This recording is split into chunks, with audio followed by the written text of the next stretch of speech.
시청자 여러분, JTBC 뉴스룸을 시작하겠습니다. 국민의힘 당대표를 뽑는 전당대회에 난데없이 김건희 여사의 문자가 최대 이슈로 떠올랐습니다. 총선 당시 김 여사가 한동훈 후보에게 문자를 보내 명품백 사건에 대해 사과하겠다는 의향을 밝혔는데 한 후보가 읽고도 답을 하지 않았다는 보도가 나오면서입니다. 다른 후보들은 일제히 한동훈 후보를 비난했고 한 후보는 사실과 다르다며 반박에 나섰습니다. 먼저 무슨 일인지부터 하예빈 기자가 보도합니다. 발단이 된 건 전날 CBS가 공개한 문자 메시지 내용입니다. 지난 1월 김건희 여사가 한동훈 당시 비대위원장에게 보낸 문자 메시지 일부를 재구성한 건데 김 여사가 명품백 수수 의혹과 관련해 물의를 일으켜 송구하다면서 대국민 사과를 포함해 어떤 처분도 받아들이겠다고 메시지를 보냈지만 한 전 위원장이 답변하지 않았다는 겁니다. 당권 경쟁에 나선 나머지 세 후보는 이 같은 사실이 알려지자 일제히 한 후보를 비난했습니다. 친윤계의 지지를 받고 있는 걸로 알려진 원희룡 후보는 영부인 문자에 어떻게 답도 하지 않느냐고 했습니다. 영부인의 사과 의사를 묵살함으로써 결국 불리한 선거의 여건을 반전시키고 변곡점을 만들 수 있는 그 결정적인 시기를 놓침으로써 선거를 망치는데 가장 큰 원인 중에 하나였다라는 것입니다. 김 여사가 사과 의사를 밝힌 건 선거 결과에 영향을 미칠 수 있는 일인 만큼 사적인 연락이 아니라고도 했습니다. 나경원 후보 역시 정치적으로 미숙한 판단이라면서 사과하라고 했습니다. 가장 중요한 이슈를 독단적으로 또 판단했다는 것을 알려주고 있습니다. 여기에 대해서 충분히 사과하고 왜 이런 판단을 했는지 자세히 설명하는 것이 맞다. 윤상현 후보는 인간적인 신뢰를 거론했습니다. 결국 이 대통령이나 그 사모님이나 김건희 여사의 신뢰 수준이 어디에 있는가 너무 우려스럽다 이런 말씀을 드리고 싶어요. JTBC 하혜빈입니다. 서울시청역 역주행 참사 추모 공간에 희생자들을 조롱하는 쪽지를 남긴 20대 남성이 경찰에 자수했습니다. 저희가 확보한 CCTV 영상에는 이 남성이 문제의 쪽지를 두고 가는 장면이 그대로 담겨 있습니다. 김한수 기자가 취재했습니다. 서울시청역 인근 역주행 참사 현장입니다. 임시로 복구된 가드레일 앞에 추모글귀와 국화꽃들이 놓여 있습니다. 지나다니는 시민들 뒤로 한 남성이 다가갑니다. 가방을 메고 우산을 들고 있습니다. 음료수들이 놓인 곳 사이에 뭔가를 내려놓습니다. 방향을 바꿔 자리를 떠나며 뒤를 돌아보기도 합니다. 희생자들을 조롱하는 쪽지를 내려놓은 겁니다. 경찰은 어제 이 쪽지를 남긴 20대 남성이 자수했다고 밝혔습니다. 자신의 메모가 언론에 나오는 등 논란이 커지자 스스로 경찰에 나온 겁니다. 경찰은 구체적인 물증을 통해 자수한 남성이 메모를 남긴 게 맞다고 밝혔습니다. 여기 뭐 경찰도 왔었어요?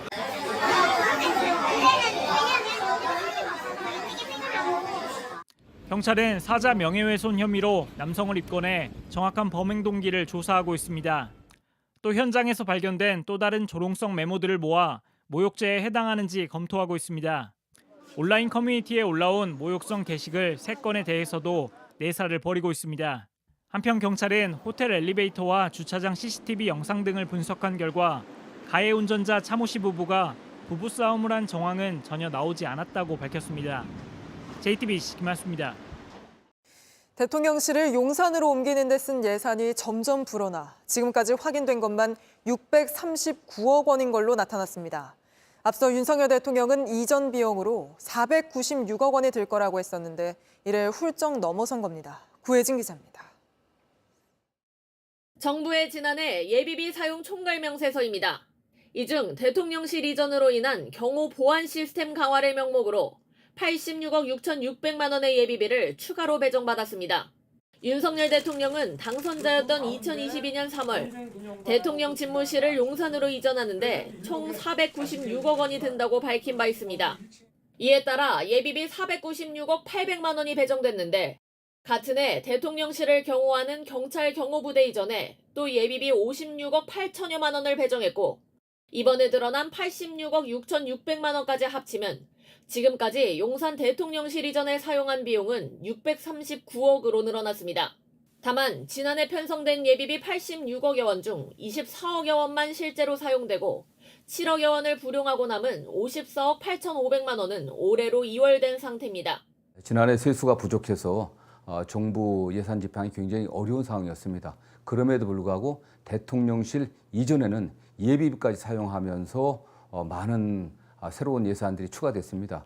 민주당은 국회의 사전 심사를 피할 수 있는 예비비를 정부가 쌈짓돈처럼 꺼내 쓰는 것도 문제로 보고 예비비 배정 역시 사전에 국회 점검을 받도록 하는 법안을 검토할 계획입니다.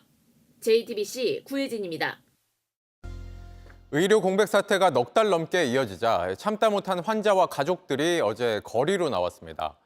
특히 선천성 희소 질환자 박하은 씨와 어머니 김정혜 씨가 주목을 받았는데 언제 위급 상황이 생길지 몰라 외출조차 쉽지 않은 이들이 집회에 나서야 할 만큼 상황이 절박하다고 합니다. 밀착 카메라 정희윤 기자가 취재했습니다.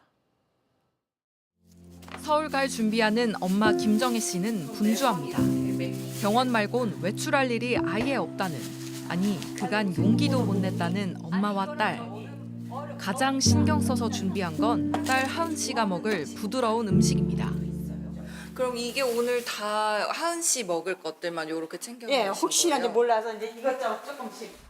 충남 홍성집에서 환자단체 집회가 열리는 서울 보신각까진 150km 남짓. 죽음을 각오한 여정입니다. 어머니 이제 조금 마음을 놓을 준비를 좀 아무래도 하셔야 될 것 같다고 어렵게 말씀하시더라고요.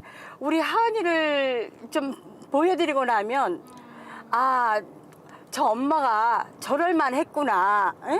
그걸 좀 알아주셨으면 좋겠어요. 언제든 갑자기 숨이 멎을 수 있는 딸 앞에서 진료 단축을 양해해달라는 병원의 말은 가혹했습니다. 이번에도 1시간 기다렸어요. 기다리는데 애가 축 늘어져갖고 숨을 안 쉬길래 제가 거기다 대고 뭐라고 소리 내면 처음으로 진짜 23년 만에 처음이었어요. 니들 시차만 주고 싶은 거냐고. 그래서 소리 질렀어요. 응급실에서 질렀던 고함을 이젠 연단에서 다시 지르기로 했습니다. 하은 씨 보느라 정신이 없으셔서 별로 긴장도 안 하시는 것 같아요.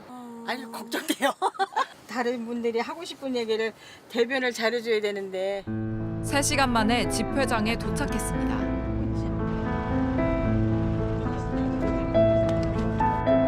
더위, 인파, 그리고 수많은 카메라.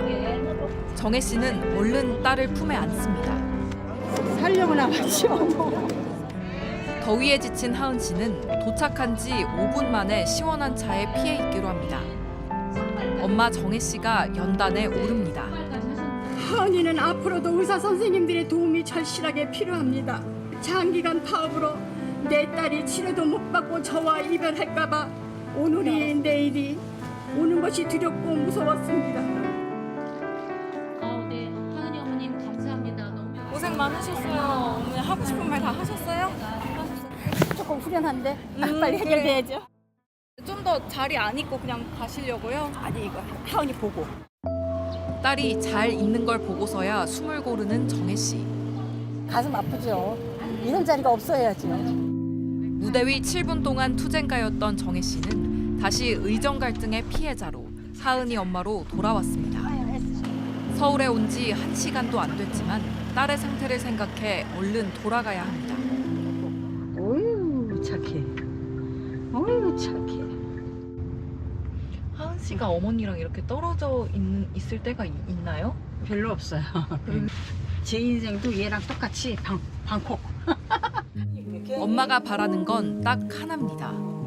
의사 선생님은 파업 못하게 법 안에서 원칙을 세워주고 그다음에 또 정부와 의사 선생님 대화도 서로가 조금씩 양보해 가면서 대화를 잘 풀어나갔습니다. 5개월째 이어지는 정부와 의료계의 갈등. 누군가에게는 걱정스러운 뉴스 또는 토론의 주제일지도 모르겠지만 지금 이 가족에게는 목숨이 달린 문제입니다. 이들이 힘겹게 목소리를 낸 이유기도 합니다. 밀착 카메라 정희윤입니다. JTBC 뉴스를 시청해 주셔서 고맙습니다. 저희는 저녁 6시 50분 뉴스룸에서 뵙겠습니다.